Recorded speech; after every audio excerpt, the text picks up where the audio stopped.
Imagine fighting a war where the front line is a tennis court, not metaphorically, literally, where Japanese soldiers throw grenades from one side of the net and British and Indian troops throw them back from the other, where men die fighting over a district commissioner's bungalow, a bakery, a water tank, where the distance between life and death is measured in feet, not miles.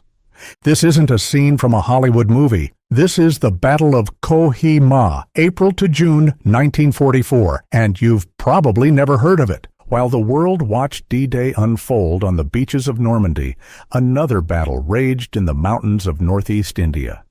A battle so savage that Field Marshal Viscount Slim called it probably one of the greatest battles in history. A battle that Lord Mountbatten described as the British-Indian Thermopylae. Yet today, it's virtually forgotten. Here's what they don't tell you in history class. In 1944, the fate of India, and possibly the entire Allied war effort in Asia, hung on the defense of a small hill station in Nah land. A place most people couldn't find on a map. A place where 1,500 men held off 15,000 for 2 weeks. A place where the tennis court became a graveyard, and where one of the most pivotal battles of World War II was fought and won. This is the story of Kohima, the forgotten turning point, the battle that stopped an empire in its tracks. A story of extraordinary courage, impossible odds, and a siege so brutal that survivors carried the scars for the rest of their lives. To truly understand why Kohima mattered, we need to go back to 1942, the year everything went wrong for the Allies in Asia, the year the Empire of Japan seemed unstoppable. In December 1941, Japan bombed Pearl Harbor, dragging America into World War II. But while that attack shocked the United States, it was just the beginning of Japan's grand strategy. Within months, they'd conquered an empire that stretched from the jungles of Burma to the islands of the Pacific. Hong Kong fell in 18 days. Singapore, the so-called Gibraltar of the East, Britain's supposedly impregnable fortress city, surrendered in just over 2 months. Churchill called it the worst disaster and largest capitulation in British history. The Philippines, defended by both American and Filipino forces, collapsed. The Dutch East Indies, with its precious oil resources, fell. And Burma, the gateway to India, was overrun in what became known as the longest retreat in British military history. By May 1942, Japan controlled an area larger than the continental United States. From the Chinese coast to the Indian Ocean, from the frozen wastes of the Aleutian Islands to the tropical waters north of Australia, the rising sun flag flew over conquered territories. And they weren't finished. Not by a long shot. The retreat from Burma was a humanitarian catastrophe. British, Indian, and Chinese forces, along with thousands of refugees, fled through mountain passes and jungle trails as the monsoon rains began. Thousands died from disease, starvation, and exhaustion. Those who made it to India were broken, demoralized, convinced that the Japanese were an unstoppable force. But the strategic implications were even more serious than the human cost. Now, only India stood between Japan and total domination of Asia. And India in 1944 was a country on the edge of explosion. The India that faced the Japanese threat was not a unified, determined nation rallying to defend itself. It was a colony in turmoil, a powder keg waiting for a spark. The Quit India movement was in full swing, demanding immediate independence from British rule. Mahatma Gandhi, the most influential voice in Indian politics, was in prison, along with Jawaharlal Nehru and thousands of other Congress Party leaders. They'd been arrested in August 1942 after launching the Quit India movement with the slogan, "Do or Die." Across the country, there had been strikes, protests, sabotage of railway lines, attacks on government buildings. The British had responded with mass arrests, and by 1944, The prisons were full of Indian nationalists who saw Britain's war as an opportunity to win freedom, not as a cause worth dying for. Then there was the Bengal famine. Between 1943 and 1944, somewhere between 2 and 3 million people died of starvation in Bengal. The causes were complex: crop failures, wartime disruptions, poor distribution systems, and catastrophic government policies. But the result was clear: mass death, while the British authorities seemed more concerned with the war effort than with saving Indian lives. The famine deepened the resentment, the sense that British rule was not just oppressive, but actively murderous. And then there was Subhas Chandra Bose. Bose had been a prominent leader in the Indian independence movement, second only to Gandhi in popularity. But unlike Gandhi, Bose didn't believe in nonviolence. He believed in armed revolution. In 1941, he escaped from house arrest in Calcutta and made his way to Germany and then to Japan. In 1943, BOHZ formed the Indian National Army, or INA, recruiting from Indian prisoners of war captured by the Japanese in Malaya and Singapore. His message was simple and powerful: join us, fight alongside the Japanese, drive the British out of India, and win independence. Tens of thousands joined. BOHZ became a hero to millions of Indians who saw him as a freedom fighter, even as the British branded him a traitor. So when the Japanese planned their invasion of India in 1944, they weren't just counting on military superiority. They were counting on India's internal divisions, on the INA's appeal, on the possibility that the entire colonial structure would collapse once Japanese troops crossed the border. They believed that Indian soldiers in the British Indian Army might defect, that the population might rise up, that British rule in India could crumble from within. The British hold on India was weakening, and the Japanese knew it. They sensed vulnerability, they sensed opportunity, and they decided to strike. Enter Lieutenant General Renya Mutaguchi, commander of the Japanese 15th Army. Mutaguchi was obsessed with one idea: invade India. He called it Operation U-Go, and he believed it would change the course of the war. Mutaguchi was 56 years old in 1944, a career officer who'd served in China and Southeast Asia. He was ambitious, aggressive, and convinced of his own genius. Some of his fellow officers thought he was brilliant. Others thought he was reckless, even delusional. But he had one quality that made him dangerous: absolute conviction. The plan he proposed was audacious to the point of madness. March 3 divisions, approximately 60,000 men, across the jungle-covered mountains of Burma into India. Cross terrain that military experts considered almost impassable. Do it during the dry season, before the monsoon rains turned everything into swamps. Capture the twin cities of Imphal and Kohima, cutting off the main supply route to Allied forces in Burma.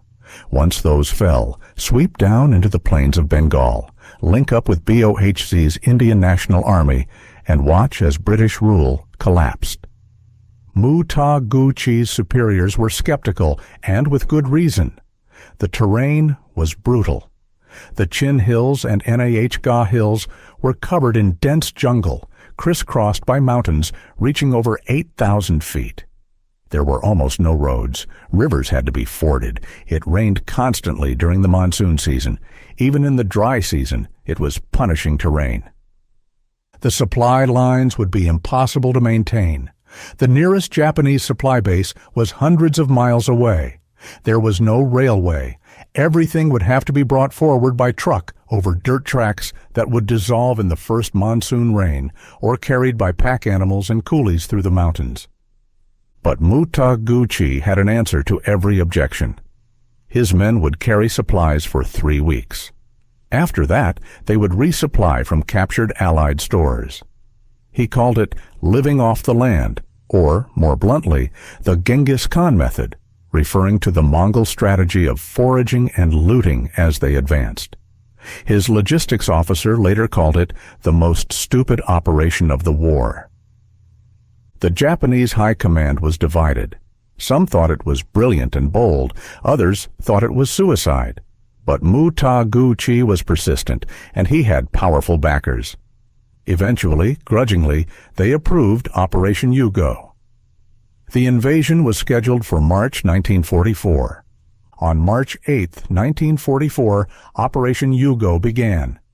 60,000 Japanese soldiers started moving through the jungle toward India, carrying supplies for 3 weeks, confident that they would soon be feasting on captured British rations. They crossed rivers, climbed mountains, hacked through jungle. The soldiers sang marching songs. Officers dreamed of glory. Mu-ta-gu-chi promised them that they would march on Delhi. And directly in their path lay a small hill station called Kohima, population 10,000, sitting at 4,900 feet in the Nah Hills. Most of the Allied command didn't think Kohima was important enough to defend in force. They would soon learn just how wrong they were. Kohima wasn't much to look at. It was a typical British hill station, the kind that colonial administrators built all over India to escape the suffocating heat of the plains during the hot season. There were bungalows with gardens, a church with a steeple, a club where officers played cards and drank gin, a tennis court where matches were held on Sunday afternoons. It was a place of quiet colonial routine, far from the war, or so it seemed. The town sat on a ridge, surrounded by steep, jungle-covered hills. The altitude made it cooler than the lowlands, almost pleasant. The local population was mostly Nah, the indigenous people of the region, with a small community of British administrators, missionaries, and Indian merchants. Before the war, Kohima had been a peaceful backwater, the kind of place where the biggest excitement might be a visiting district officer or a church social. But geography made Kohima crucial, far more important than its size suggested. It sat on the only road connecting the Allied base at EMFAHL, where 150,000 British and Indian troops were stationed, with the supply depots at Dimapur, where vast quantities of food, fuel, ammunition, and equipment were stockpiled. The road wound through Kohima along the ridge and then down into the valleys on either side. If the Japanese took Kohima, they could cut off the entire garrison at MFAHL. Those 150,000 men would be surrounded, cut off from supplies, left to starve or surrender. And with Kohima in Japanese hands, the road to Dimapur would be wide open. Capturing Dimapur would give the Japanese enough supplies to sustain an advance deep into India. It would also cut the railway line that supplied Allied forces in northern Burma and China. It would be a catastrophe. But in early April 1944, as intelligence reports began to confirm that a major Japanese force was heading for Kohima, the Allied command was slow to react. Most of the available troops were tied up at MFAHL, which was also under attack. The defense of Kohima was an afterthought, a secondary priority. Surely the thinking went, the Japanese wouldn't commit major forces to such difficult terrain. Surely, if they did come, a small garrison could hold them off long enough for reinforcements to arrive. By early April, intelligence confirmed the worst. The Japanese 31st Division, 15,000 strong, was heading straight for Kohima. But reinforcements were tied up at MFAHL. The garrison at Kohima consisted of just 1,500 men, scraped together from whatever units were available. It wasn't a proper fighting force. It was a collection of odds and ends thrown together at the last minute. The commander was Colonel Hugh Richards, a 44-year-old officer who'd been sent to Kohima to organize the evacuation of non-combatants. Instead, he found himself preparing for a siege. Richards was competent and level-headed, but he was being asked to do the impossible, defend a town against an enemy that outnumbered him 10-1, with no clear idea when or if help would arrive.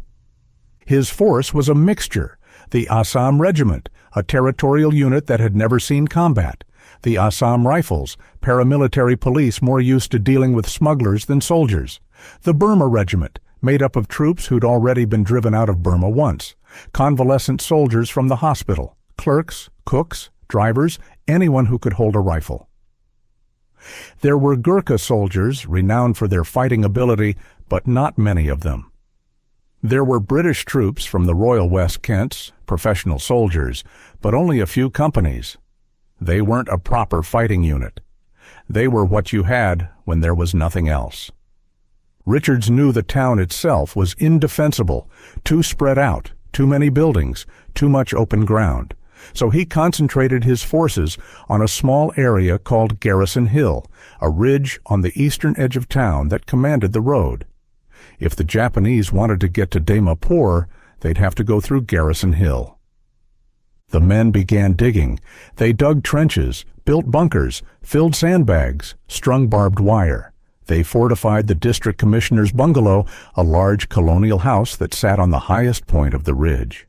They fortified the hospital, the bakery, the supply depot, the water tanks, and yes, they fortified the tennis court, which sat in a small depression between two ridges directly in the line of advance. As the men dug, they could hear rumors from refugees fleeing the Japanese advance, stories of atrocities, of villages burned, of civilians killed. The refugees were terrified. They spoke of a massive army, well-equipped, confident, unstoppable. The stories didn't help morale. On April 3rd, the order came: evacuate all non-combatants. The remaining British civilians, missionaries, nurses, administrative staff all had to leave. They piled into trucks and headed north toward Dimapur.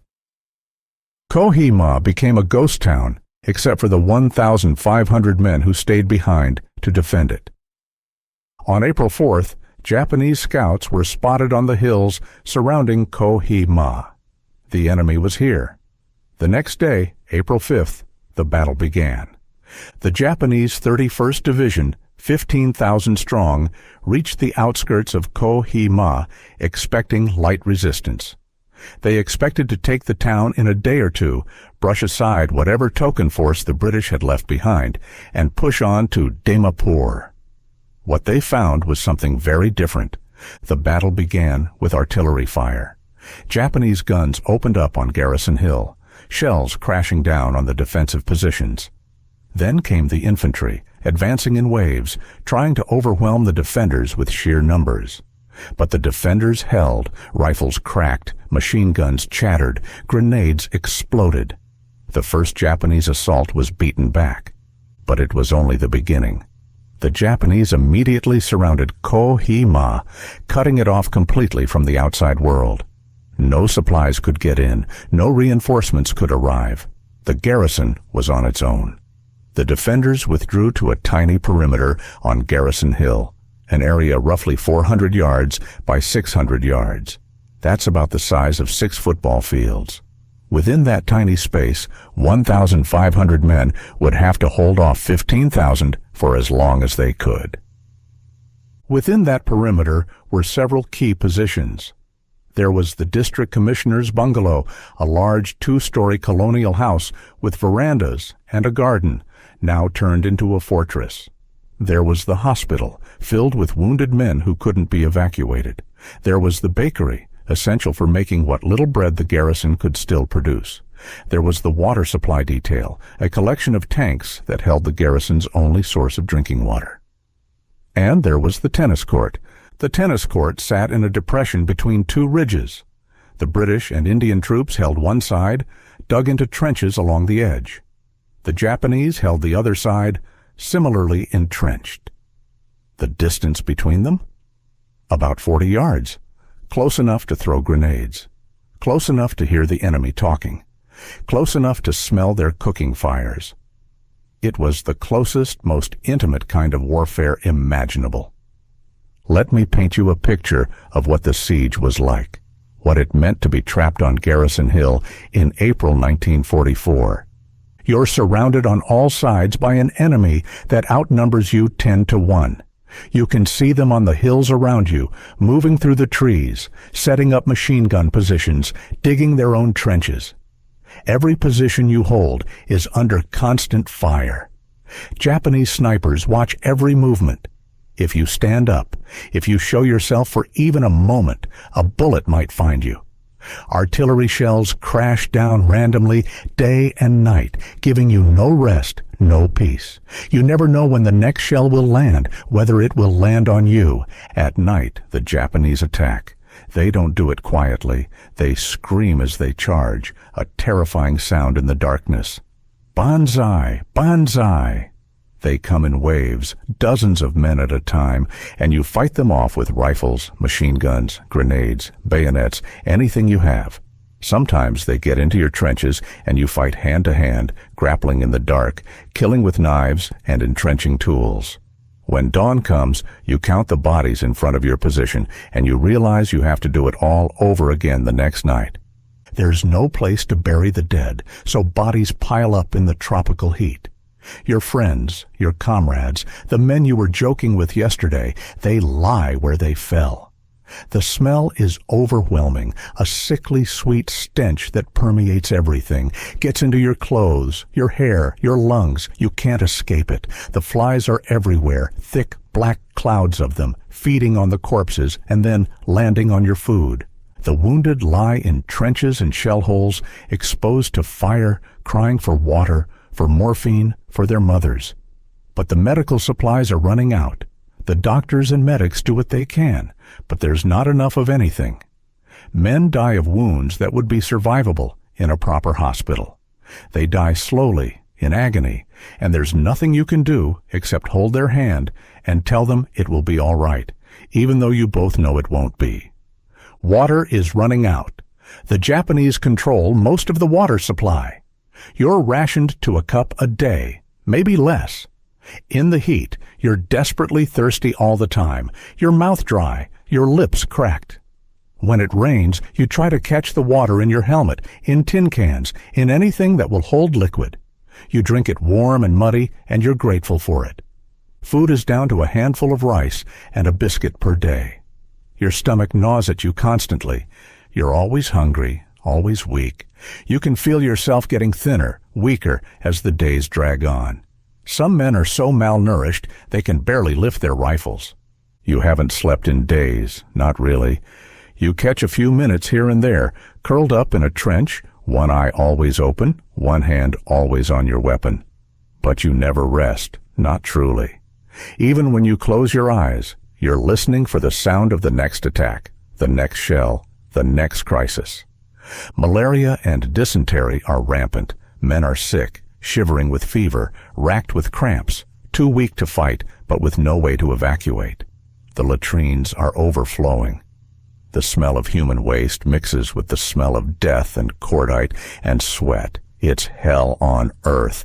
And every day, your perimeter gets smaller. The Japanese take a bunker here, a trench there. You give ground because you have no choice. You fall back to a new position and start the whole desperate struggle over again. How long can this go on? How long can you hold? You don't know. No one knows. You just hold for one more day, one more hour, one more minute. This is what the siege of Kohima was like for the men who lived through it. Not a glorious battle, not a heroic adventure. Just a grinding, desperate fight for survival, day after day, with no end in sight. One of the most desperate points of the entire siege was the fight for the district commissioner's bungalow. This building sat on the western edge of the perimeter, on the highest point of Garrison Hill. It was a typical colonial structure, 2 stories, with wide verandas, large rooms, a red-tiled roof, surrounded by a garden that had once been carefully tended. Before the war, it had been the center of British authority in Kohima, where the deputy commissioner lived and worked. Now it was a fortress, and whoever controlled it controlled Kohima. From the bungalow, you could see the entire battlefield. You could direct artillery fire, observe enemy movements, command the approaches to the hill. The Japanese knew this. The British knew this. So the bungalow became the focal point of the battle, the place where the fighting was most savage. The fighting there was beyond anything the soldiers had experienced before. It was room-to-room, wall-to-wall combat. British troops would be on one side of a wall, Japanese on the other, close enough to hear each other breathing. They'd blow holes through the walls with grenades and fire through them. They'd bayonet each other through doorways. Rooms changed hands multiple times in a single day. Sergeant Bert Fitt of the Royal West Kents, one of the defenders, described it years later. We'd hear them talking on the other side of the sandbags, the Japs. Sometimes we'd hear them arming grenades, pulling the pins. We'd wait with our own grenades ready, count to 3, and throw at the same time. The explosions would shake the whole building. Then silence. Then someone would moan, crying for help. But you couldn't help. You couldn't move. You just waited for the next attack. It was like living in a nightmare you couldn't wake up from. The bungalow was supposed to have been demolished before the battle, blown up so the Japanese couldn't use it. But there wasn't time. Now it stood as a monument to desperation, both sides clinging to it because neither could afford to let the other have it. Private Jack Harmon, only 19 years old, won the Victoria Cross for his actions at the DC's bungalow. On the night of April 8th, the Japanese launched a furious attack, breaking into the building. Harmon, on his own initiative, grabbed a rifle and charged into the building. He killed multiple Japanese soldiers in hand-to-hand combat, cleared a room single-handedly, and recovered a vital machine gun that the enemy had captured. He did this not once, but repeatedly over several hours, each time charging into the building alone, fighting in the darkness, somehow surviving. The next day, he did it again, leading a patrol to recover supplies. This time, he was shot by a sniper and died of his wounds. He was posthumously awarded the highest decoration for valor in the British Armed Forces. He was 19 years old. Stories like Harmon's were repeated across the perimeter. Men doing impossible things because there was no alternative, holding positions that couldn't be held, fighting when they were too exhausted to stand, refusing to give up even when giving up seemed like the only rational choice. By April 17th, after 12 days of continuous siege, the situation was beyond desperate. The garrison had lost more than half its effective strength. Dead, wounded, sick. The numbers were mounting.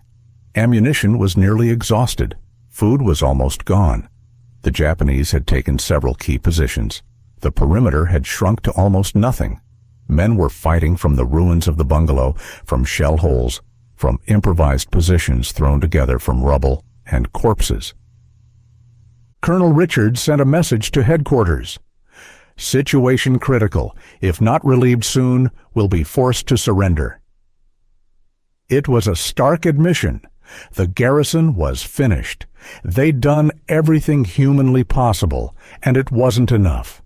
Without relief, Kohima would fall, probably within 24 hours. That same day, the Japanese commander, General Kotoku Sato, prepared for a final assault. He too believed the battle was nearly over. He gathered his forces for one massive push that would overwhelm what was left of the defense. He told his officers that Kohima would fall within 24 hours, and then the road to Dimapur would be open. Both sides were preparing for the end. Both sides believed they knew how it would turn out. But on April 18th, everything changed. On the morning of April 18th, the men at Kohima dug into their trenches, exhausted, hungry, nearly out of ammunition, heard something they'd almost given up hope of hearing. In the distance, from the north, came the sound of artillery. British artillery, heavy guns, the kind that meant a major force was nearby. And then, closer, the sound of small arms fire. A battle was being fought, and it was getting closer. The 2nd Division, under Major General John Grover, had finally broken through the Japanese positions, blocking the road from Dimapur. For days they'd been fighting their way south, battling Japanese roadblocks, ambushes, and defensive positions. Now they were here. They were coming. The men on Garrison Hill could hardly believe it. Some wept, some cheered, some just sat in silence, too exhausted to react. Relief was coming. They weren't going to die here after all. They'd held long enough. But relief is a relative term. The Japanese still surrounded Kohima. The reinforcements would have to fight their way in, and even then, the battle wouldn't be over. The Japanese weren't going to just pack up and leave. They'd invested too much, sacrificed too much. The battle was about to enter an even more brutal phase. Over the next several days, the 2nd Division fought its way into Kohima, linking up with the garrison on Garrison Hill. Supplies came in: food, water, ammunition, medical supplies. The wounded were evacuated. Fresh troops took over positions from men who'd been fighting for 2 weeks without rest. The immediate crisis was over. The garrison had been saved. But now came the hard part: pushing the Japanese out of Kohima entirely. And that would take another month of some of the most intense close-quarters fighting of the entire war. For the next 4 weeks, from late April through May, Kohima became a battlefield, unlike anything most soldiers had experienced. This wasn't war as sweeping tank battles or aerial dogfights. This was war at arm's length, fighting over every yard of ground, every bunker, every destroyed building. The British brought up tanks, Lee Grant's American-made medium tanks, which helped even the odds, but the terrain was so steep, so narrow, that the armor could barely maneuver. Often, the tanks couldn't advance beyond the road. Infantry had to do most of the work. Every hill, every bunker, every tree had to be taken by infantry assault. The Japanese had dug themselves in with incredible skill. Their bunkers were built into the hillsides, reinforced with logs and earth, nearly invisible until you were on top of them. They had interlocking fields of fire, so that attacking one position meant being shot at from 2 or 3 others. They'd mined the approaches, strung barbed wire, created killing zones. Taking a single bunker might require hours of preparation. Artillery would pound it, trying to collapse the structure or at least stun the defenders. Then infantry would advance, covered by machine gun fire, trying to get close enough to throw grenades or use flamethrowers.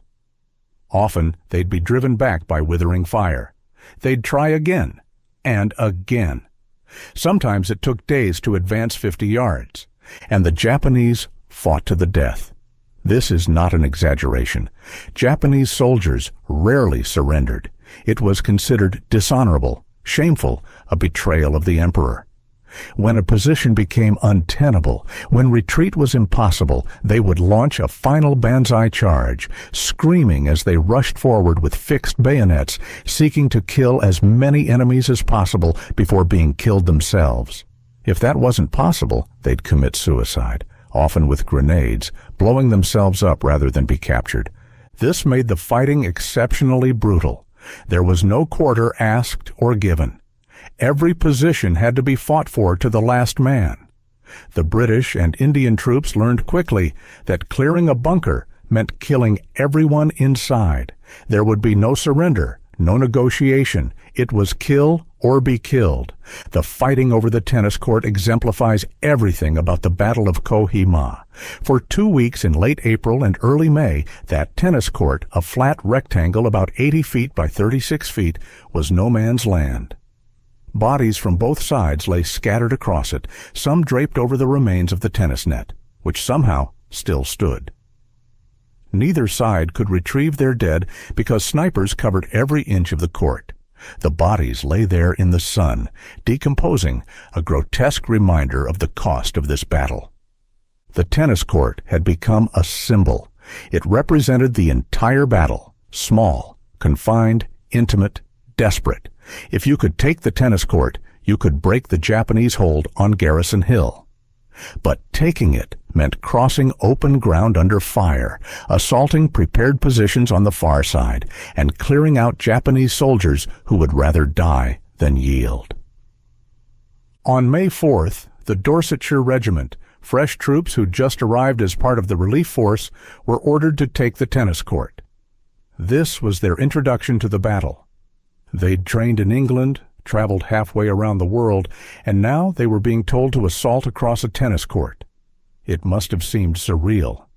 The attack was planned meticulously. Artillery would pound the Japanese positions. Tanks would provide covering fire. Smoke grenades would be used to obscure the advance. And then the infantry would go over the top, fix bayonets, and charge. Private Tom Hogg, who survived the assault, described it decades later. "We fixed bayonets. I remember looking at the blade, how bright it was in the sun. And then the order came. We went over screaming our heads off, trying to scare them as much as they scared us. The Japs were throwing grenades. We were throwing grenades. The smoke was so thick you could hardly see. Men were falling everywhere. I saw my mate Corporal Davies take a bullet in the face. He went down, and I kept going because if you stopped, you died. There was nowhere else to go. You had to reach the other side or die trying. The Dorsets took the tennis court, but the cost was horrific. The regiment suffered over 100 casualties in that single assault, for a piece of ground 80 feet wide. The survivors described it as the worst experience of their lives, worse than anything they'd face later in the war. But taking the tennis court was a turning point. With that position secured, the British could bring forward artillery observers and machine guns to cover the next set of objectives. Slowly, yard by yard, hill by hill, the Japanese were being pushed back. By mid-May, the British had pushed the Japanese back from the main positions around Garrison Hill, but the fighting continued in the hills surrounding Kohima. The Japanese still held strong positions on hills with names like Kuki Piquet, D.I.S. Hill, G.P.T. Ridge. These hills overlooked the road and the town, and as long as the Japanese held them, Kohima wasn't secure. Each hill had to be taken in brutal infantry assaults. The British would attack, be driven back, regroup, attack again. Sometimes it took a week to capture a single hill. The Japanese were starving, diseased, running out of ammunition, but they refused to give up. General S.A.H. Toh, the Japanese commander, was in an impossible position. He'd been promised supplies and reinforcements. Neither had arrived. The supply system that Mutaguchi had promised, the Genghis Khan method of living off captured stores, had completely failed. There were no captured stores. The British had held. His men were eating grass, roots, anything they could find. Wounded men lay in the jungle without medical care, dying slowly of gangrene and infection. The monsoon rains had started, turning the ground into mud, making every movement exhausting. S.A.H. Toh sent message after message to his superiors, begging for permission to withdraw, for supplies, for anything. He described his men's condition in stark terms: starving, diseased, unable to continue. The responses he got were orders to attack, to press forward, to take Kohima at all costs. His superiors, safe in their headquarters far from the fighting, didn't understand or didn't care. They wanted results. S.A.H. Toh was a professional soldier, a man who'd followed orders his entire career. But he could see that continuing the attack was pointless, that it would just get more of his men killed for no purpose. On May 25th, acting entirely on his own authority, he made the decision to withdraw. It was an act of insubordination, a violation of orders, possibly treasonous. But it saved what was left of his division. The Japanese retreat was a nightmare. The monsoon was in full force. The trails they'd used to advance were now rivers of mud. Men slipped and fell, too weak to get up. The wounded had to be carried, and often there weren't enough healthy men to carry them. Food had completely run out. Soldiers ate leaves, bark, tried to catch frogs and snakes, anything for a few calories. Disease was everywhere: dysentery, malaria, typhus, beriberi. Men died every day, sometimes every hour. The road from Kohima back to Burma became known as the Road of Bones. Allied soldiers advancing later found it littered with Japanese dead.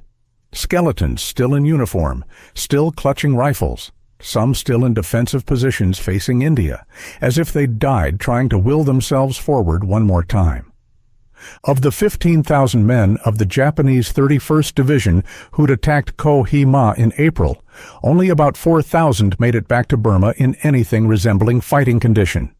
The rest were dead, missing, or so sick and wounded they'd never fight again.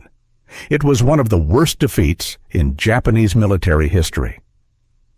On June 22, 1944, the Battle of Kohima officially ended. The last Japanese positions were overrun. The road to Dimapur was secure. The immediate threat to India was over. But the implications of what had happened at Kohima would echo far beyond that small hill station. The numbers tell part of the story, but they can't convey the full weight of what happened.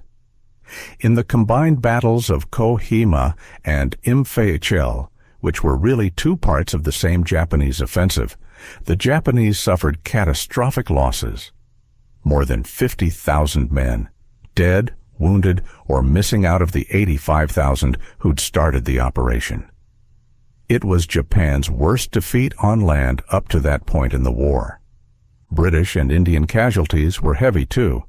Approximately 16,000 killed, wounded, or missing. Every unit that fought at Kohima suffered significant losses. The Royal West Kents, who'd borne the brunt of the initial siege, were so depleted they had to be withdrawn and rebuilt. The relief units that fought through May also paid a terrible price. But there was a crucial difference. The Allies could replace their losses. Fresh troops could be brought in, trained, equipped. The Japanese could not. Their manpower reserves were exhausted. The ships and planes needed to bring reinforcements from Japan were being sunk by American submarines. The industrial capacity to produce weapons and ammunition was shrinking. After Kohima and invade, the Japanese 15th Army effectively ceased to exist as a fighting force. Operation U-Go had been a catastrophic failure. Mutaguchi was relieved of command in disgrace. He'd sent 85,000 men into battle and destroyed his own army. Some Japanese officers blamed him for everything: the poor planning, the impossible logistics, the refusal to accept reality. Others defended him, arguing that he'd been let down by inadequate support. But the result was undeniable: disaster. General S.A.H. Toh, who disobeyed orders to withdraw and save what was left of his division, faced a court-martial for insubordination. But the proceedings were quietly dropped because everyone knew he'd been right. His decision to retreat had prevented an even worse catastrophe. He'd saved thousands of lives by ignoring his orders.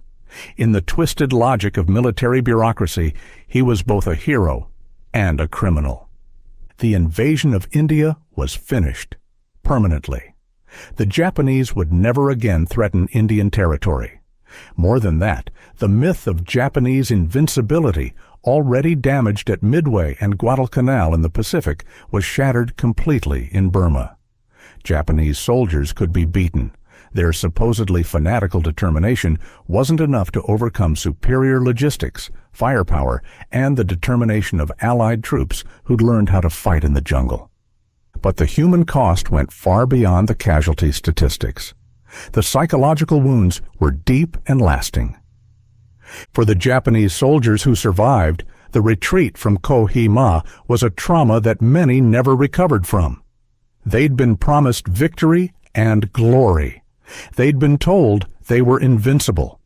Instead, they'd starved in the jungle, watched their friends die of disease and hunger, and retreated in defeat. Many felt they dishonored themselves, their units, their emperor. Some committed suicide after returning to Japan.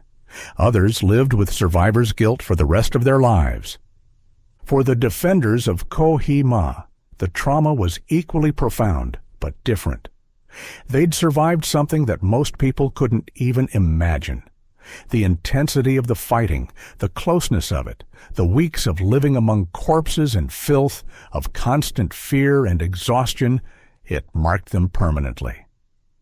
Sergeant Major George Wright of the Royal West Kent said decades later in an interview when he was in his 80s, "I still dream about it. 60 years later, and I still dream about Kohima.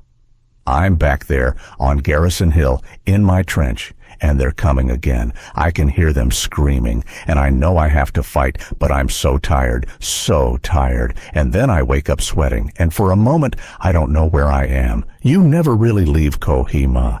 Part of you stays there forever." Many veterans struggled with what we'd now call post-traumatic stress disorder, though in 1944 it wasn't recognized or treated.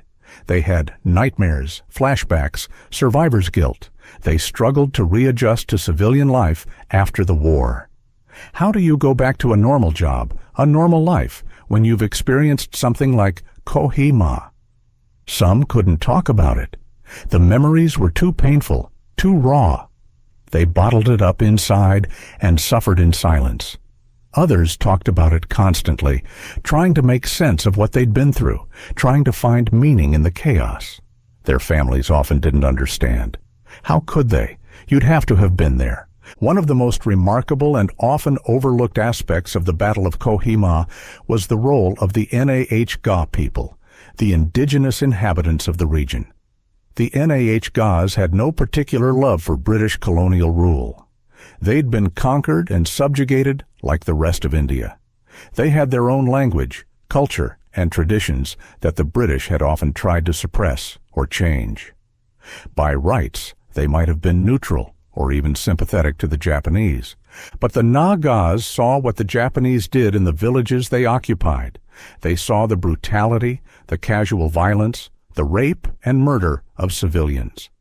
The Japanese treated the NAH as subhuman, as obstacles to be moved or destroyed.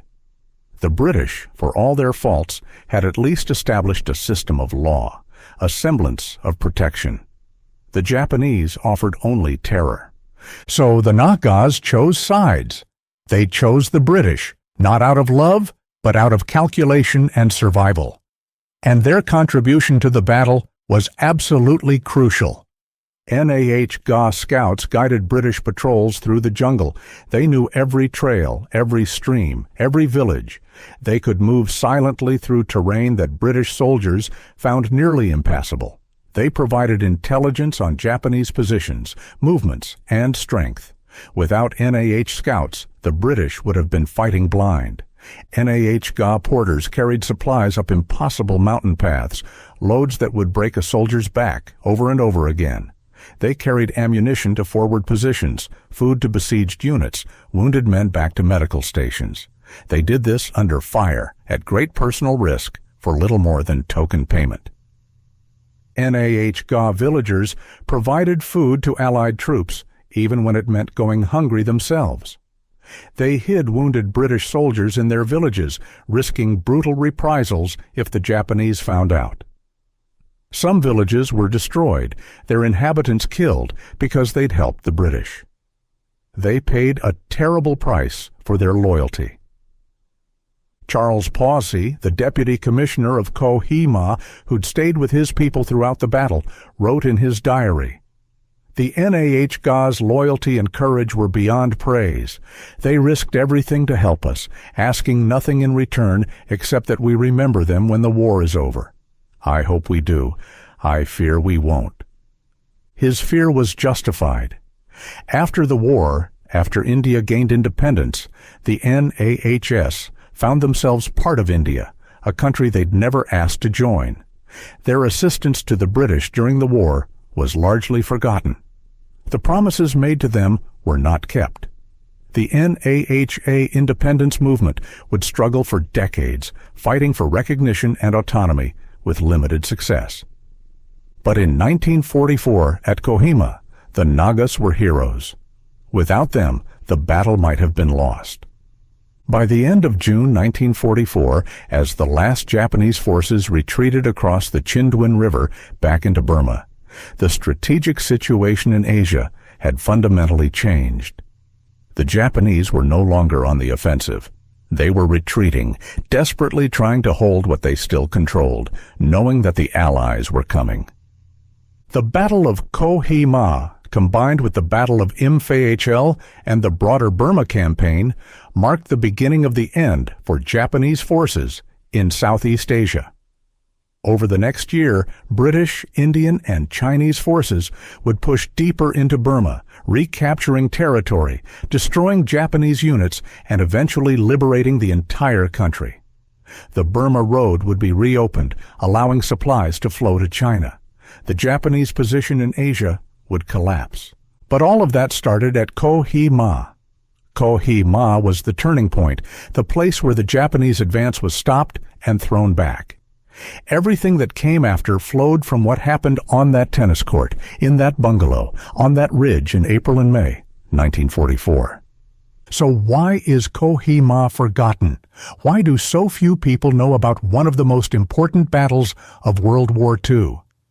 There are several reasons, and they reveal something about how history is remembered and forgotten. First, timing. The Battle of Kohima ended on June 22, 1944. D-Day, the Allied invasion of Normandy, had taken place on June 6th.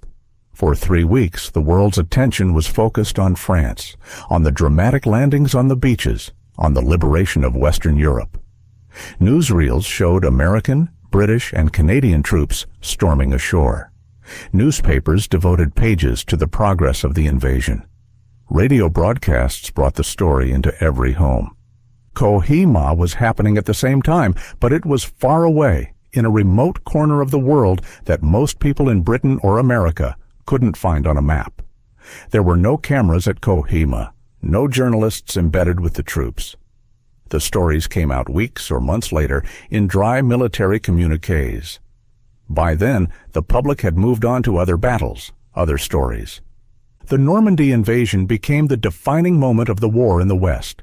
Kohima was relegated to a footnote, a minor battle in a secondary theater.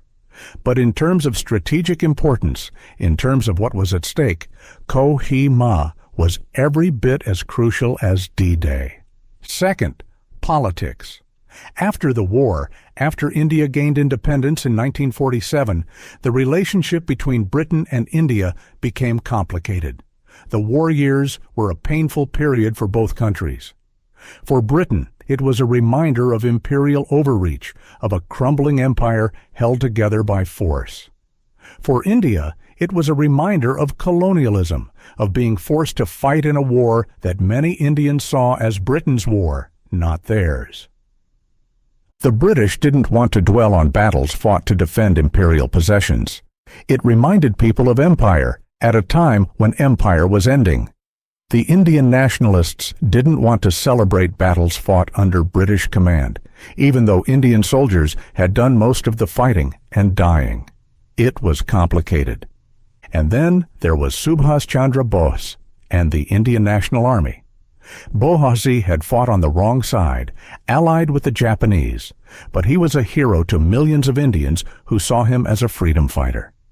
How do you commemorate a battle where Indians fought on both sides? How do you honor the Indians who fought for the British without dishonoring the memory of those who fought against them? It was easier to let Kohima fade from memory, to avoid the uncomfortable questions, to focus on other aspects of the war. Third, there's the simple fact that some stories are told and retold until they become legend, while others fade away. Why does everyone know about the Battle of the Bulge, but not Kohima? Why does everyone know about Iwo Jima, but not the battles in Burma? Part of it is the stories we choose to tell. Hollywood made movies about D-Day, about the Pacific Island campaigns, about the war in Europe. They didn't make movies about Kohima. Without those cultural touchstones, without the repeated telling and retelling, battles fade from popular memory, even if historians recognize their importance. But Kohima deserves to be remembered, it deserves to be known, and here's why. First, because of what it prevented.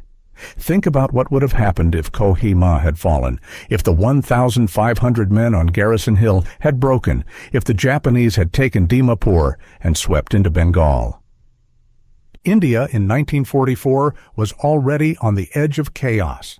The Bengal famine was killing millions. The Quit India movement had been violently suppressed. Subhas Chandra, BOHZ's Indian National Army, was promising liberation. If Japanese troops had appeared in Bengal, if they'd started winning battles, if they'd linked up with the INA, India might have exploded into civil war. Would the British Indian Army have held together? Would Indian soldiers have kept fighting for the British if the Japanese were offering them independence? Would the civilian administration have collapsed? Would Britain have lost India in 1944 instead of 1947? We can't know for certain what would have happened. Alternate history is speculation, but we do know that the consequences would have been enormous. At minimum, the entire Allied position in Southeast Asia would have been threatened. At worst, India could have descended into chaos. The war against Japan could have been prolonged by years, and millions more people could have died. Kohima prevented that. The 1,500 men who held Garrison Hill for 2 weeks, who refused to surrender even when surrender seemed like the only rational choice, they prevented a catastrophe. That deserves to be remembered. Second, because of the men who fought there. The defenders of Kohima came from dozens of different backgrounds, spoke different languages, worshipped different gods, but they stood together. British soldiers from Yorkshire and Wales, Indian soldiers from Punjab and Bengal, Gurkhas from Nepal, NAH scouts and porters. They weren't a united, homogeneous force. They were diverse, divided by language and culture and religion and class. But they held. When it mattered most, when the Japanese were at the wire and death seemed certain, they held. They fought for each other, for the man next to them in the trench, for their unit, for their pride. They became something more than the sum of their parts. Private John Wright of the Royal West Kents, who survived the siege, said years later, "We weren't fighting for the British Empire. Most of us didn't care about that. We were fighting because the blokes next to us were fighting and we couldn't let them down. You fight for your mates. That's all it is. You fight so you can look them in the eye afterward."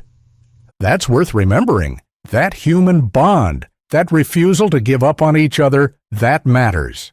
Third, because of what Kohima represented.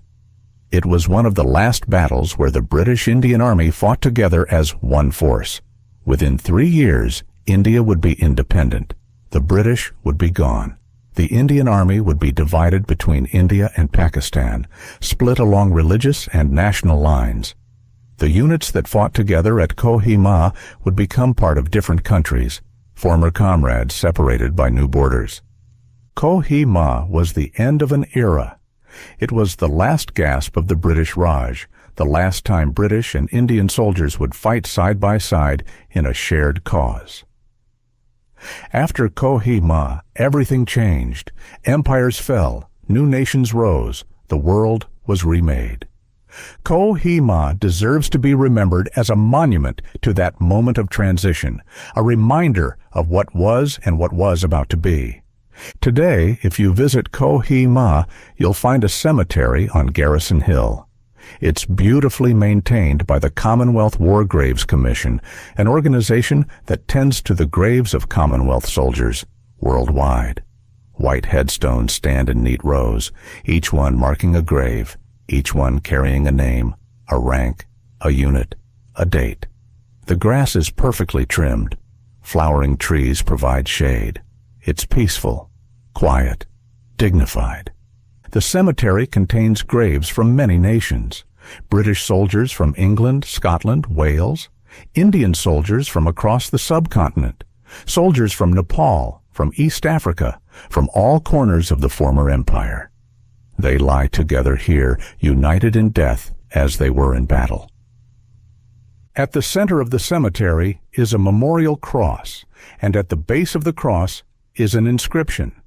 It's borrowed from the ancient Greek epitaph for Thermopylae, adapted for this modern battle. When you go home, tell them of us and say, "For your tomorrow we gave our today." It's a simple statement, but it carries immense weight. These men gave their lives so that others could live in freedom, so that the future could be different. They didn't know if their sacrifice would matter. They couldn't know what the world would look like after the war.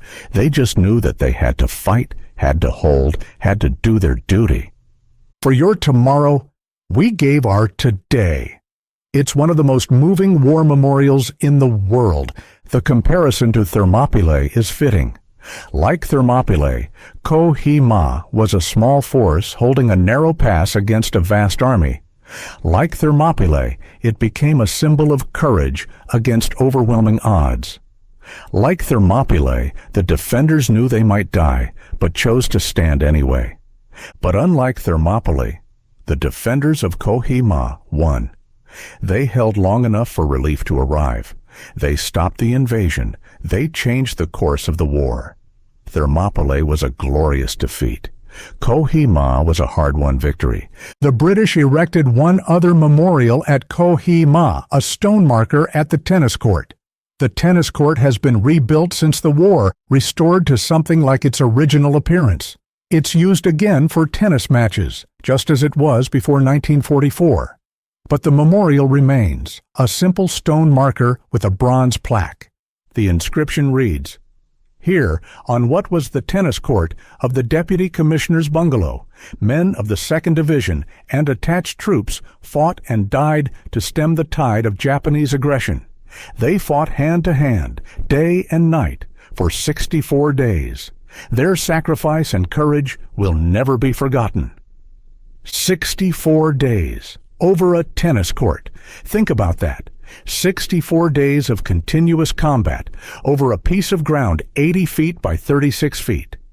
More men died fighting over that tennis court than died in many entire battles in other theaters of war. That's the Battle of Kohima. That's what it meant. That's why it matters. History is full of forgotten battles, turning points that changed the world but somehow slipped from collective memory. Moments of heroism and sacrifice that should be celebrated but are instead overlooked. Kohima is one of them, and it deserves better. The soldiers who fought at Kohima are nearly all gone now. The last veterans are in their late 90s, and with each passing year, more of them die. Soon, there will be no one left who remembers the tennis court, the bungalow, the desperate nights on Garrison Hill. No one who can describe what it was like to be there, to live through it, to survive it. When they're gone, all we'll have are the memorials, the cemeteries, the written records, the physical evidence of what happened. But the lived experience, the personal memories, the stories told by the men who were there, those will be lost forever. That's why it's important to tell this story now, while we still can. To honor the men who fought at Kohima, to remember what they did, to ensure that their sacrifice wasn't in vain. Their story is a story of ordinary men thrust into extraordinary circumstances. Men who weren't natural heroes, who didn't seek glory or fame, who were just trying to survive. But when the moment came, when everything was on the line, they found the courage to stand. They held the line when there was no line left to hold. They fought when retreat was impossible and surrender was unthinkable. Field Marshal Viscount Slim, who commanded British forces in Burma and later became one of Britain's most respected military leaders, wrote in his memoirs, "Perhaps, looking back, the Assam campaign and Kohima itself was the turning point of the Burma War. It was certainly one of the most remarkable battles of World War II. The fighting was of an intensity and closeness that I have rarely seen equaled. The courage of the men who fought there, both those who held the original perimeter and those who came to their relief, was beyond measure." Coming from Slim, a man who'd commanded in some of the toughest campaigns of the war, that's high praise indeed. He understood what Kohima meant, both strategically and personally. He knew what it took to hold that position, what it cost, what it achieved. The Battle of Kohima wasn't just a British victory or an Allied victory. It was a testament to human endurance, to the strength that people can find when pushed to their absolute limits. It was about the bonds between soldiers, the refusal to abandon your comrades even in the face of death. It was about ordinary people doing extraordinary things because there was no other choice. And it's time we remembered it. It's time Kohima took its rightful place alongside D-Day, Stalingrad, Midway, and the other great battles of World War II. Not because it was bloodier or larger, it wasn't, but because it mattered every bit as much, because the stakes were just as high, because the courage displayed was just as real. So the next time someone mentions World War II and they talk about the great battles, D-Day, the Battle of Britain, Iwo Jima, the Bulge, add Kohima to that list. Tell them about the tennis court that became a battlefield. Tell them about the hill station that stopped an empire. Tell them about 1,500 men who held off 15,000 for 2 weeks. Tell them about the forgotten turning point in India's World War II. Tell them about the soldiers who gave their lives for our tomorrow. Because some battles shouldn't be forgotten. Some sacrifices deserve to be honored. Some stories need to be told again and again so that we never forget what it cost to secure the world we live in today. The Battle of Kohima is one of those stories, and now you know it. Now you can tell it. Now you can make sure it's not forgotten. When you go home, tell them of Kohima and say, for your tomorrow, they gave their today.